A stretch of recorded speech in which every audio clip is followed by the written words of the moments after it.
नमस्कार, मैं सुमन Dwivedi HD channel में आप सभी का हार्दिक स्वागत एवं अभिनंदन करती हूँ। आज हम लोग अलंकार संप्रदाय पर चर्चा करेंगे। हिंदी के आचार्य केशव दास जी ने अलंकार को परिभाषित करते हुए कहा है कि जगदप्य सुजात सुलक्षणी सुवर्ण सरस सबरीत आभूषण बिना न विराजही कविता बनता में। इस प्रकार केशव दास जी की यह प्रसिद्ध पंक्ति कविता में अलंकार के महत्व का जयघोष करती है। यह भी संदेश देती है कि श्रेष्ठ गुणी होने पर भी कविता और बनता मतलब स्त्री आभूषणों के बिना शोभा नहीं देते हैं। यही नहीं, भारतीय काव्य शास्त्र की परंपरा में रस के बाद दूसरा महत्वपूर्ण संप्रदाय अलंकार संप्रदाय है। अलंकार का सामान्य अर्थ है आभूषण, किंतु काव्य के क्षेत्र में इसका विशेष रूढ़ि अर्थ है अलंकरोतिति अलंकारः, अर्थात जो काव्य को अलंकृत करे वही अलंकार है। अलंकृतेन इति अलंकारः, अर्थात जिसके द्वारा अलंकृत किया जाता है वही अलंकार है। लेकिन ये लक्षण अपर्याप्त है, क्योंकि केवल अलंकार से ही काव्य की शोभा नहीं बढ़ती है, बल्कि रस, ध्वनि, गुण, रीति इत्यादि भी काव्य की शोभा बढ़ाते हैं।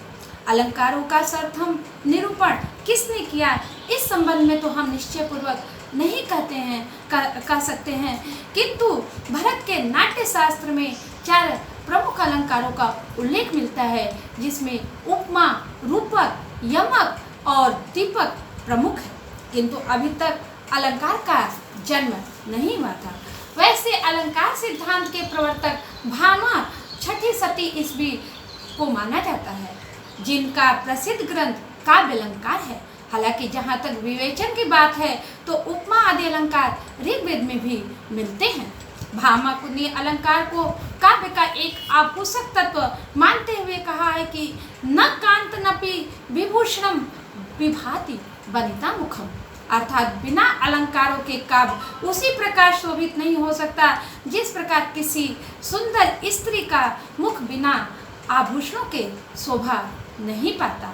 भामा ने 35 अलंकारों को निर्दिष्ट किया है, जिसमें उपमा, रूपक, श्लेष इत्यादि प्रधान अलंकार है। दंडी ने सर्वप्रथम अलंकार को परिभाषित करते हुए कहा है कि काव्य शोभा करान धर्मान अलंकारन प्रत्यक्षते, अर्थात काव्य की शोभा बढ़ाने वाले धर्म को अलंकार कहते हैं। उन्होंने 36 अलंकारों का विवेचन करते हुए अतिशयोक्ति को पृथक अलंकार निरूपित किया है। वामन ने गुण को काव्य में नित्य और अलंकार को अनित्य स्थान दिया है। काव्य शोभा यह कर्तारो धर्मा हुआ। उनके अनुसार गुण यदि काव्य के शोभा के कारक धर्म है तो अलंकार उस शोभा के वर्धक है। इस प्रकार वामन की दृष्टि में अलंकार का महत्व गुणों की अपेक्षा कम हो गया है।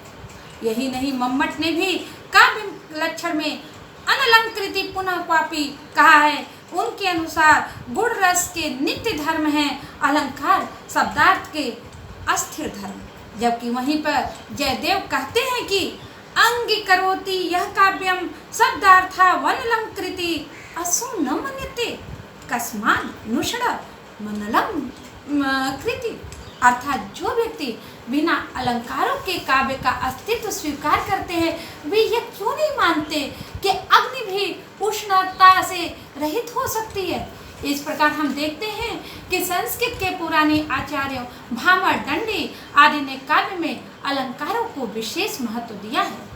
काव्य में शब्द और अर्थ का स्वभाव होता है, इसलिए अलंकार शब्द और अर्थ दोनों की शोभा वृद्धि करते हैं। शब्द और अर्थ जल और लहर की तरह अभिन्न है और भिन्न भी। बिना अर्थ के शब्द निष्प्राण है और बिना शब्द के अर्थ आकार रहित है। फिर भी व्यवहार में हम दोनों को अलग अलग करके प्रयोग करते हैं, इसलिए अलंकारों को भी शब्दालंकार और अर्थालंकार ये 2 भेद किए गए हैं।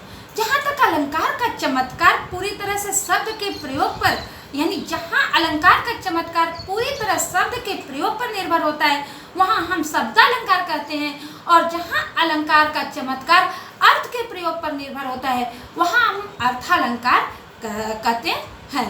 जैसे आचार्य देव का ये है, रिझी रिझी रहासी रहासी हंसी हंसी उठे, सांसे भरी आंसू भरी कहा दही दही। यहाँ हम देखते हैं कि रिझी रिझी रहासी रहासी जैसे व्यंजनों की आवृत्ति के कारण यहाँ छेकानुप्रास हो जा रहा है और छेकानुप्रास का चमत्कार उत्पन्न हुआ है, और यह चमत्कार शब्दों के प्रयोग पर आधारित है। यदि हम रिझ की जगह मोही शब्द रख देंगे तो व्यंजनों की आवृत्ति से जो सौंदर्य उत्पन्न हुआ है वह नष्ट हो जाएगा। यहाँ काव्य सौंदर्य पूर्णतः शब्द विशेष के प्रयोग पर आधारित है, इसलिए शब्दालंकार माना जाएगा। अर्थालंकार में काव्य का सौंदर्य अर्थ पर निर्भर करता है, शब्द पर नहीं, इसलिए शब्द विशेष को हटाकर उसका पर्याय रख देने पर भी काव्य सौंदर्य बना रहता है।